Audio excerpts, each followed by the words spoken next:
We are back, everyone, for episode 20 of Stub Luv Live. And man, we got a good one tonight.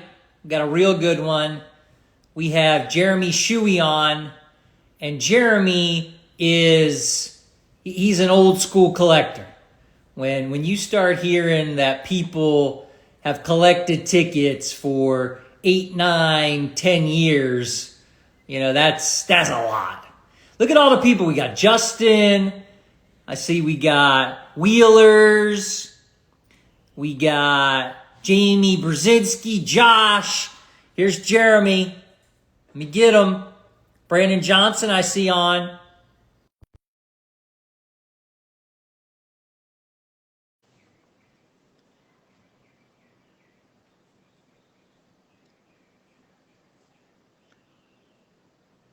Yeah. There he is. What's up, Jeremy? How you doing? Good, man. Good. Representing the Royals, I see there. Always. Yeah. See if I can get this. You know, I got to tell you, we got Sean Doherty on. You missed a comment already. We got people, Justin Sutterfield reaching out. Oh, nice. Throwing some love.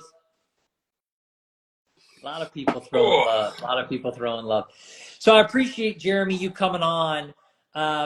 I kind of reached out to you because I see that you're a big presence on Boogers and Booger Stubs, and you've been a big presence there for a long time. Kind of talk to us a little bit, Jeremy, if you would, about like how you got into tickets and when you got into collecting tickets. Probably, I'm guessing like 8 or 9 years ago, maybe a little bit more than that. Just kind of casually on my own, got kind of sick of the modern trading cards, and really just started. I started with a couple bigger tickets from the Royals and just kind of found Boogers, and then just kind of grew from there. It's like, damn it. Like, now I'm hooked. I kind of feel the same way. So I think from us talking, and you were good enough. I gave you some of our patented questions that we ask everybody. Yep. You actually were one of the only ones that actually responded with answers. So, you went above and beyond. Wait. Here's Beyond the Box Score Goats. And you got followers, you got peeps. So I guess we've talked a lot about manufactured rarity as something we don't like. And one of your answers talked about the fact that you don't like manufactured rarity, and that's why you collect tickets. So talk to us a little bit about that. I mean, I still collect some modern cards, but also, a box of cards now can be like $500 for like a Bowman Chrome. I mean, it's crazy.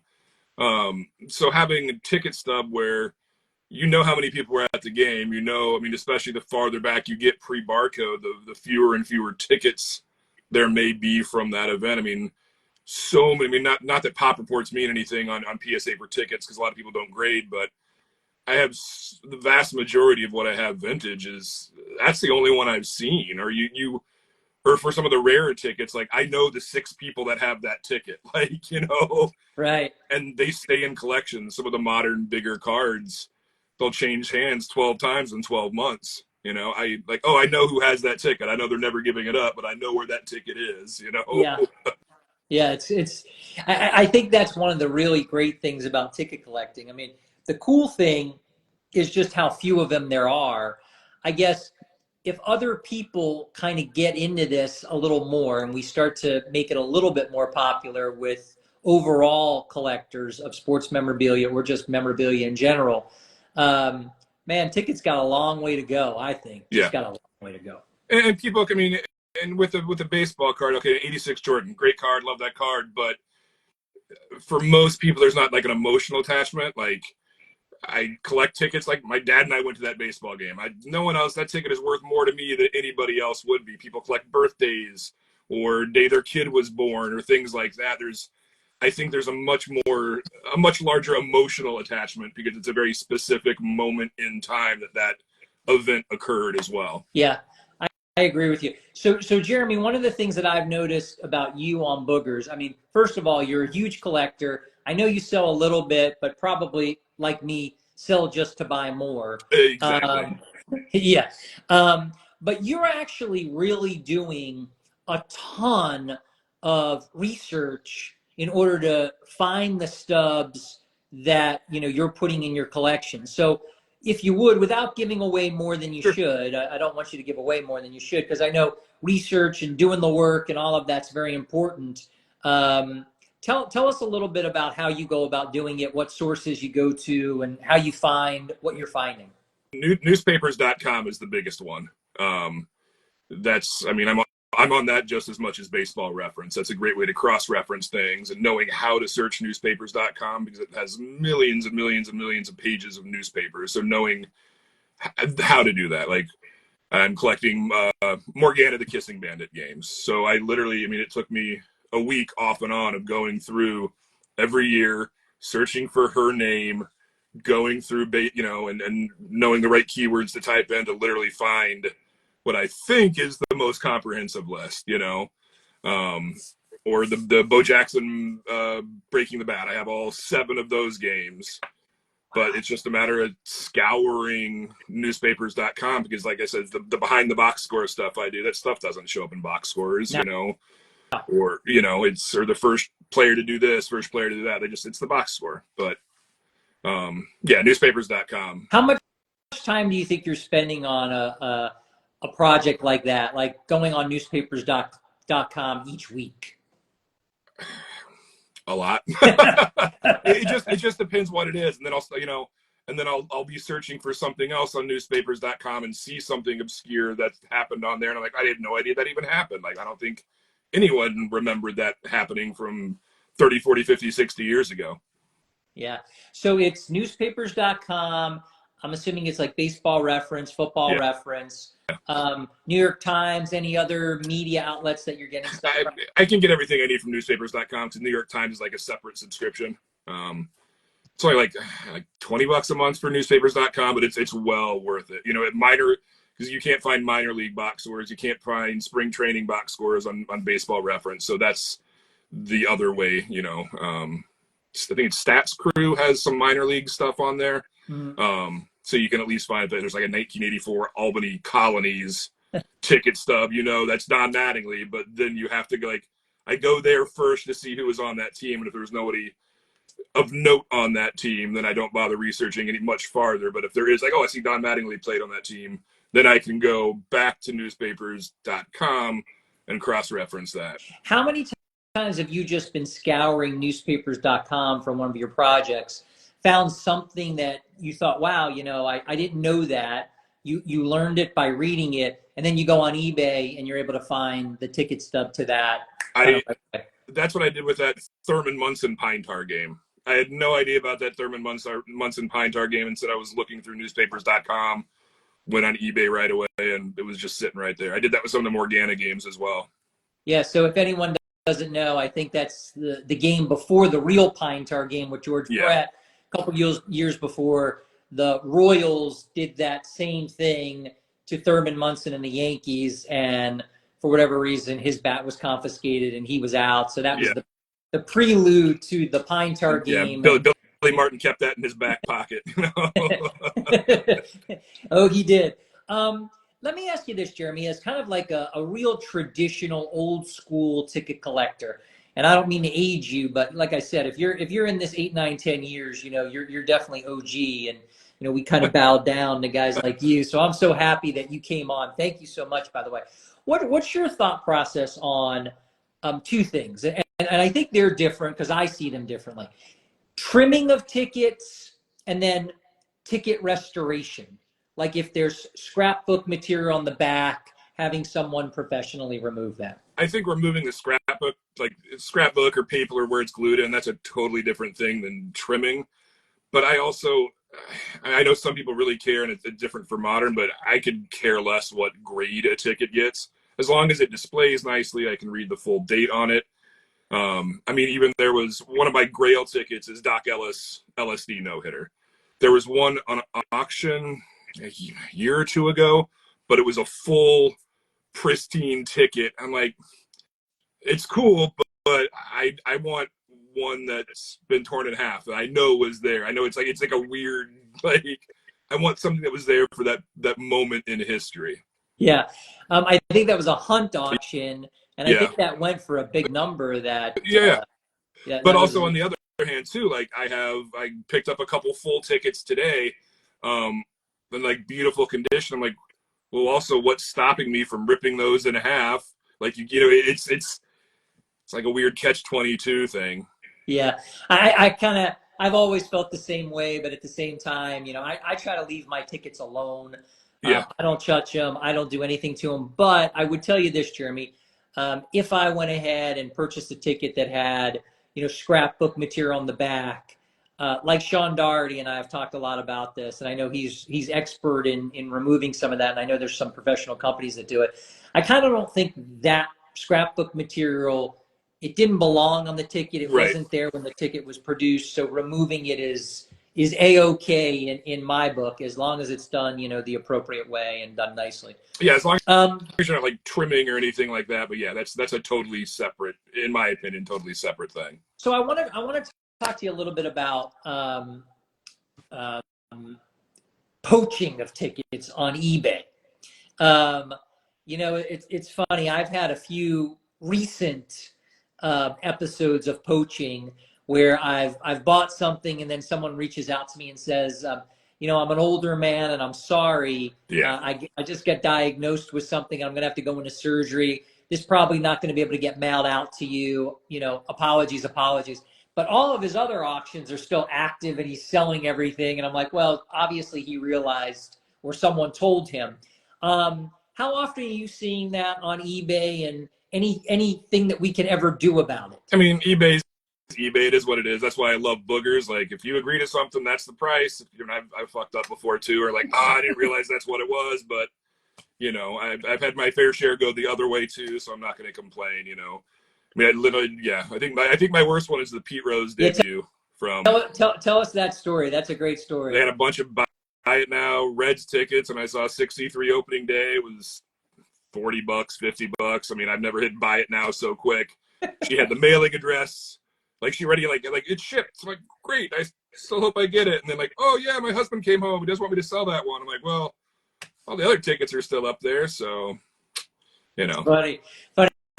I get nervous because I just bought a good one for my collection, and it was a buy it now, and I got it, and I'm like, oh, I just hope no one reaches out. And then I got the notification that it shipped, and I'm like, okay, we're almost there. And then when I got it in the mailbox, I'm like, oh, thank goodness.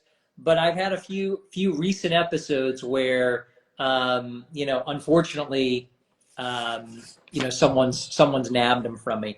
So talk a little bit, if you would, of your focus. What's the focus of your ticket collecting, and what are you still trying to put together as far as runs go? The weird stuff, like I said, like the Morgana games are still about 5 or 6 I need from there. I have all the corked bat ones except for one that I'm blanking off the top of my head. I also think it's like a Mike Piazza home run too, or I forget. There's a home run on there. I think it's a Mike Piazza home run on there. Is that a Wilton Guerrero corked bat? Yeah. I've never seen one. I know there's a couple people looking for that because I think it's a Mike Piazza home run that's on there. For someone who collects Mike Piazza home runs as well. You also collect tickets from players that are from Puerto Rico because you live part-time in Puerto Rico too. So any tickets, especially from the '95 Dream Team, like Ruben Sierra, Juan Gonzalez, Edgar Martinez, and a lot of those too, I've resorted just like first home runs. Okay. Because first home runs are a little bit easier and more affordable than I have a couple Pudge Rodriguez first home runs, which are drastically cheaper than his debut. Let me ask you this, Jeremy. I mean, what do you think about tickets as an investment? Do you think ticket collecting is really, an investable market, or is it more just, I've heard it called stores of value and just having fun?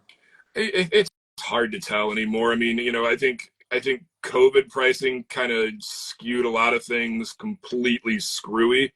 I've noticed that I still follow like sports cards, just kind of see what that market's doing. But for the most part, I don't think tickets have come down as much as, $1 million basketball cards that have dropped like 90%. There's definitely, I'm glad it's leveled out a little bit.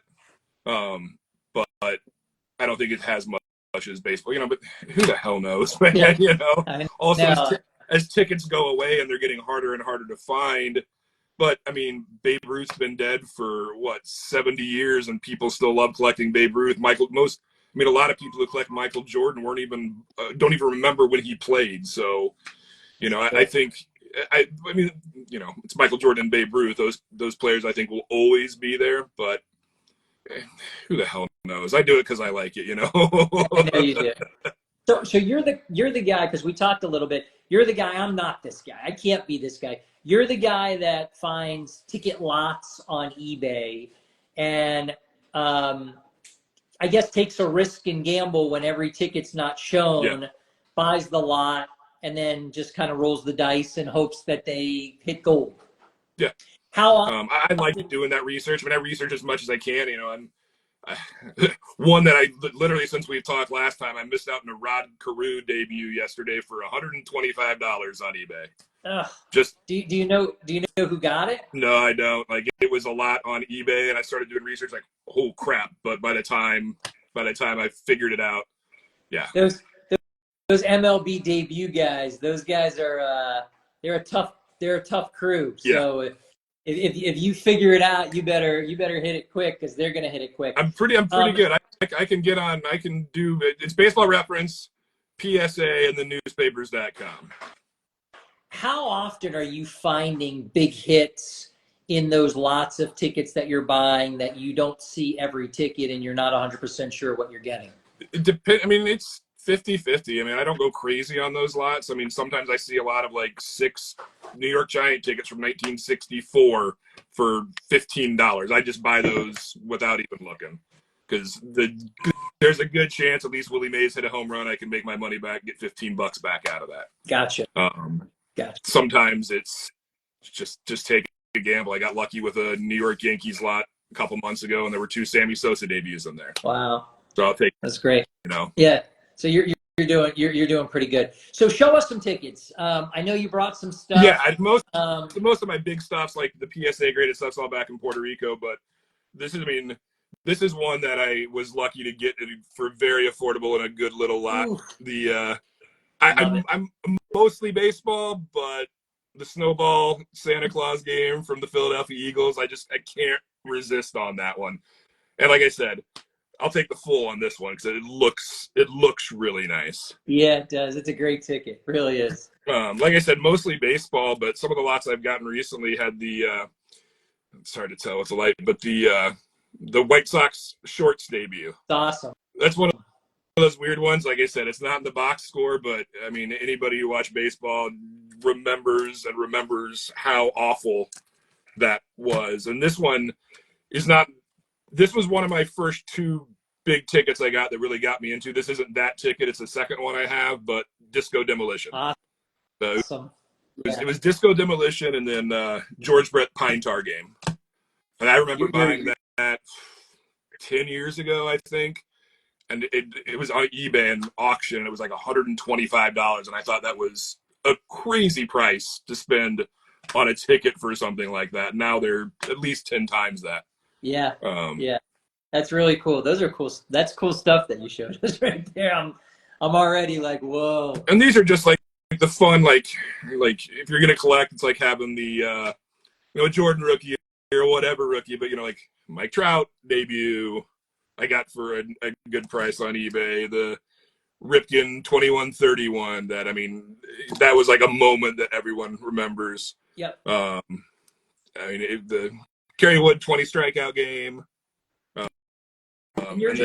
You're finding most of these as not listed as that, and you're scoring those, or some are, yeah. I actually got the Kerry Wood 20K from Dewey. Oh, okay. A while ago. Okay. This one was a great price on eBay. The Hank Aaron 715. Right. And then like some of the ones I've gotten recently. Well, this is one I got to get graded. It's not, because I'll never be able to afford that, but not Roberto Clemente's debut, but his first game on the bench. So first game in uniform. Wow. Like he was there wearing number 13 before he switched to 21 a month later. Cool. He's a big focus of mine. And this one, oddly enough, I've had for years not knowing, because I'm a Royals fan. I want to collect anything early. It's the 4th game in Royals history, but a few months ago I was doing more research on it. It's also Raleigh Fingers strikeout #1, Wow. which goes well with my tattoo. Has he ever seen that? Have you ever met Raleigh Fingers? Met him at one of the Nationals. I got a picture of him and me with him pointing at my tattoo. Awesome. And then, like I said, with Puerto Rico stuff too, I also like doing the Negro League stuff. So this is the 1947 Negro League All-Star game. That's awesome. And that was one that was just listed on eBay. I got this 4 or 5 years ago. Just baseball ticket, like $25. I'm like, I will take that all day long. So I mean, there's still so much to find on eBay because people just list stuff as baseball ticket or ticket lot, or they just don't know what they have. And if it's buy it now, I'm going to be all over, all over it. Yeah, I see a lot of that, Jeremy, and it's funny. I know if I were more patient with it and I did more research and I took the time, that I probably could find a little bit of treasure like you, but I'm going to just leave it there for you because I don't have the time. Fortunately, I have a job that requires them to be online all day long working from home. So it's just like, I have a couple minutes. We just scroll through eBay real quick. And the worst is when you see something and realize what it is and go to buy it now and this item is out of stock. It's like, oh, so close.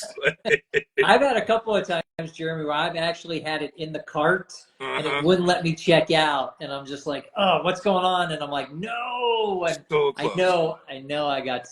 But also because it's such a small community of ticket collectors in general, I know I'll probably see it in a week or two on Boogers. Yeah, right. Sometimes I feel good. I'm like, okay, I lost it to a buddy and I know it's going to be in a collection and in a good home. Sometimes when I don't know who it is and it's just out there, it's like, oh, I wonder who got that and where is that? The one that I'm always waiting to see it's like a year or so ago, those 2 full Bo Jackson debut tickets. Yeah. They've never surfaced. Like, those have got to be out there somewhere. Did you make a play on those at all or not? I went to buy it now. They were gone. I was literally driving our dog from Chicago to Florida to fly back to Puerto Rico, and literally like pulled off to get gas. I'm like, I'm waiting for the gas and scroll. I'm like, oh shit! But if I pulled off 30 seconds earlier to get gas, I would have been able to get it. But they canceled that order anyway because somebody told them what they had. Yeah. So what do you think's I mean, I know you said the Pete Rose, but any other like missed ticket opportunities that you're like, dang, I mean, we talked about the Bo. Anything else? Nothing too crazy. Those are the ones that like stick in my head, that like gnaw at me from time to time, but I've had some amazing hits. I'm not going to complain. Like, I get what I like for the most part. If I find it, I find it. And what's great about Boogers especially is knowing everybody and what they collect. Like, Dewey messaged me the other day, like, oh, here's a ticket that I have ready that I know you want. It's on eBay for buy it now. Go get it. I'm like, hell yeah. Wow. Like, that's great. I know the Eddie Matthews ticket collectors are, the Griffey collectors are. If I see something or have something, like Joe's trying to collect full tickets from all the Ken Griffey Jr. home run games. I had one sitting around him to send to him. Yeah. I'm like, I could sell it on eBay for $10. They're going to take a fee. I got to pay for shipping. I'll just mail it to you because it's not a significant one. But it's a full. And it's been really nice to the community, Yeah, for sure. It's a lot different than, sports cards. For sure. What do you think's the next big thing in the world of tickets? Is there anything out there that you're like, oh, well, here, Justin's saying, Jeremy's helped me on multiple occasions, and that's Justin Sutterfield. And look, Justin's reached out to me. I've reached out to him. Yeah. I reached out to Sean all the time. I'm like, hey, did you see this? And he'll throw me something, like a little bit of a tip. And, it's all good that we're kind of, we'll chase stuff that, maybe other people want, or we're competing, but when we have the opportunity to help a fellow collector out, we will, and that's nice in this. Yeah, or if I end up finding 2, I know the guy who wants the other one, or end up trading for whatever we need. And it's nice because most of us are pretty specific in what we collect too, so there's not a lot of crossover. I know. Yeah, You it's know, true. not many people need a Billy Butler debut ticket because he was on the road. You know, it's like.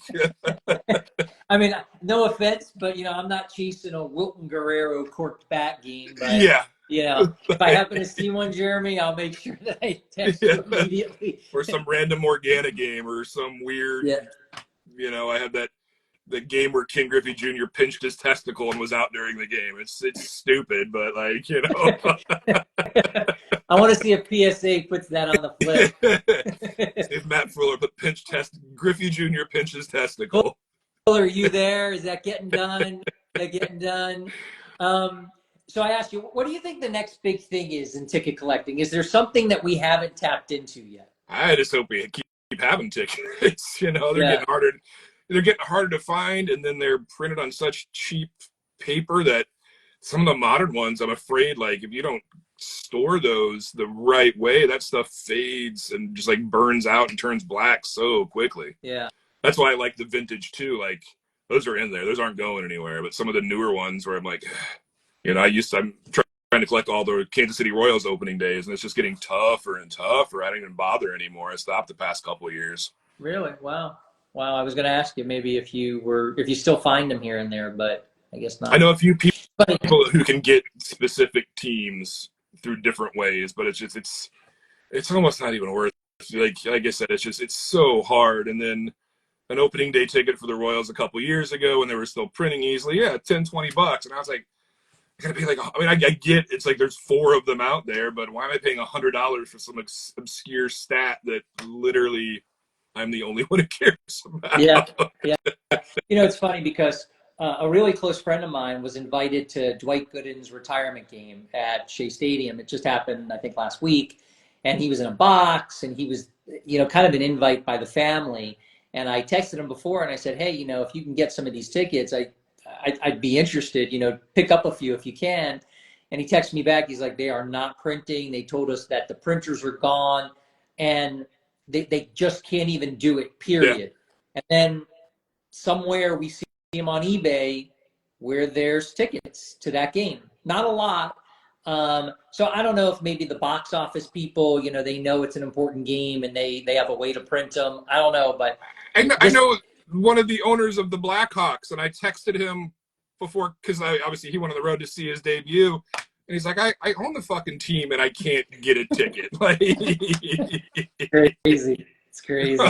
But I hope it doesn't hurt ticket collecting in the future. I know Darren Ravel used to say he thought it wouldn't. He kind of prayed it wouldn't. And now maybe he's kind of, I don't know, given up and said it probably will. And, I'm not so sure. I mean, clearly if you go to a game and you can't get a ticket collecting may become obsolete. I guess the flip side of it is, well, they become rare and vintage is cool and you can't get it anymore. So I don't know.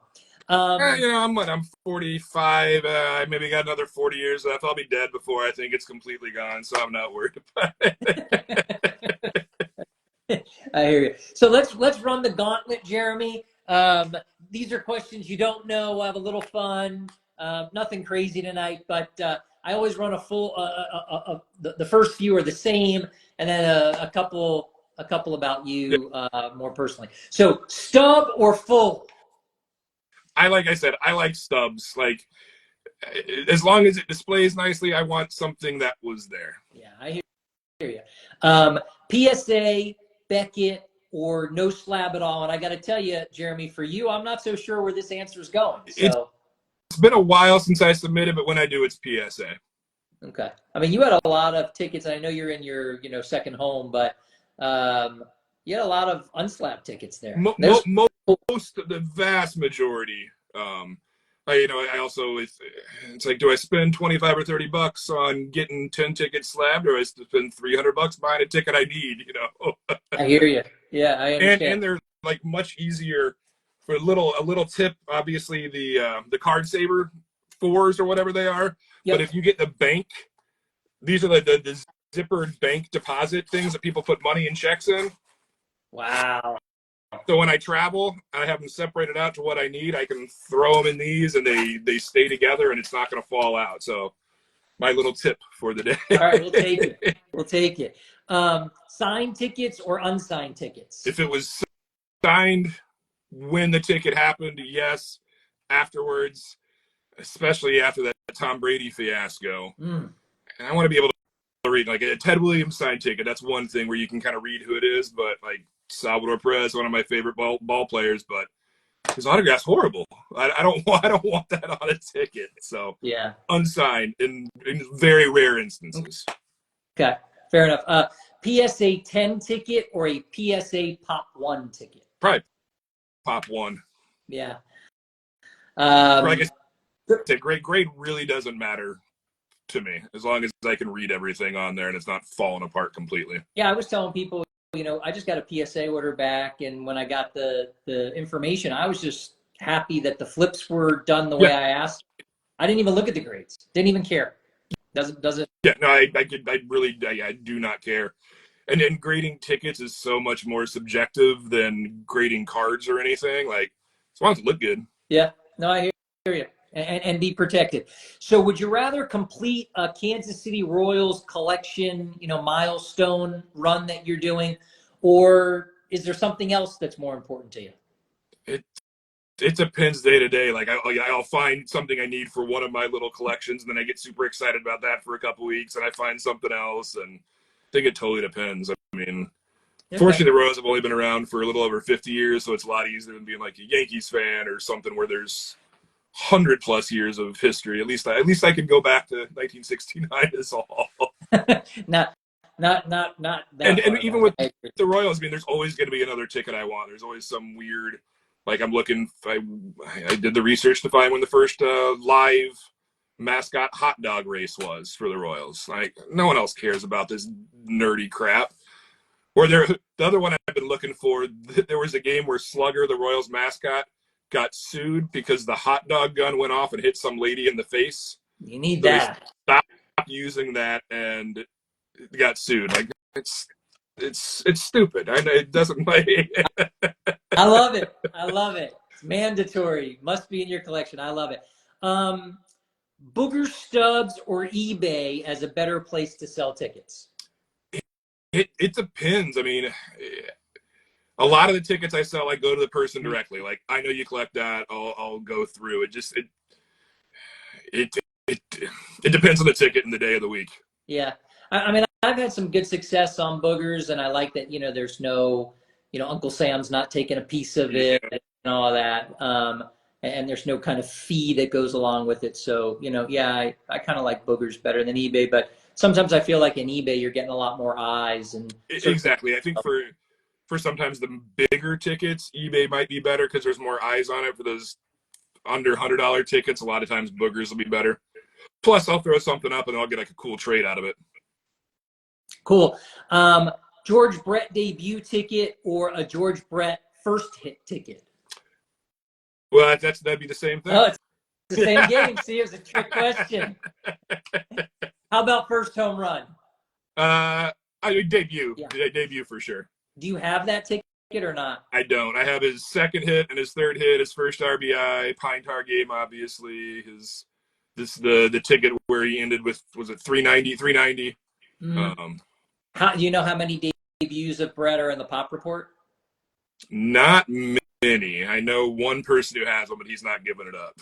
I mean, there can't be more than 6 because it wasn't an opening day. It was I think August 8th or something like that. So the debuts on opening days are easier because people kept those. They know what them are. So it was like end of season, August, September call-ups that can be really, really tough. Cool. So I am a very big American Pickers fan. I really am. And I love your wife. I think she's super cool. So I'll end with this one. Mike Wolf or Frank Fritz? Oh, Mike. I just saw him the other day. And Robbie.